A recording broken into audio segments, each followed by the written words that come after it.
మెదక్ జిల్లా రామాయంపేటలో ఓ మహిళ దారుణ హత్యకు గురైంది. తొనిగొండ వద్ద గుర్తు తెలియని దుండగులు మహిళను దారుణంగా హత్య చేశారు. మృతురాలిని వికలాంగురాలిగా గుర్తించారు పోలీసులు. మృతురాలి కుడి చేయి, ఎడమ చేతులపై రజిత, మహేష్ అంటూ ఉన్న పచ్చబొట్లను గుర్తించారు. మహిళ వయసు సుమారు 30 నుంచి 40 సంవత్సరాలు ఉండవచ్చని తెలిపారు. కేసు నమోదు చేసుకుని దర్యాప్తు చేస్తున్నారు పోలీసులు.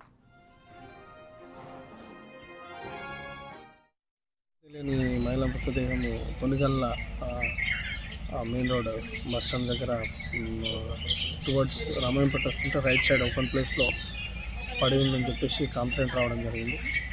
ఆ కంప్లైంట్ పైన ఎఫ్ఐఆర్ రిజిస్టర్ చేసి సీన్ ఆఫ్ అఫెన్స్కు వచ్చి విజిట్ చేస్తే ఒక మహిళ సుమారు 30 నుంచి 40 సంవత్సరాల వయసు ఉండొచ్చు. హ్యాండిక్యాప్డ్ మహిళ ఉంది. 2 కాళ్ళు కూడా ఆమెకి హ్యాండిక్యాప్డ్ లాగా ఉంది. కుంటుతూ నడిచేలాగా కాళ్ళు చూస్తే తెలుస్తుంది. పైన పసుపు రంగులో చీర, ఆరెంజ్ కలర్ అంచుంది, రెడ్ కలర్ గాజులు ఉన్నాయి.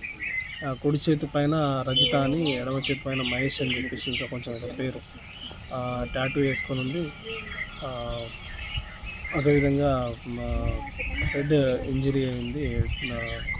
తలపైన రాయితో కుట్టినట్టుగా కనిపిస్తుంది. ఒకవేళ దీనికి సంబంధించిన ఆనవాళ్ళు ఎవరైనా గుర్తుపట్టినట్టయితే కనుక రామాయంపేట ఎస్ఐ గారు కానీ నాకు కానీ సమాచారం ఇవ్వాలని చెప్పేసి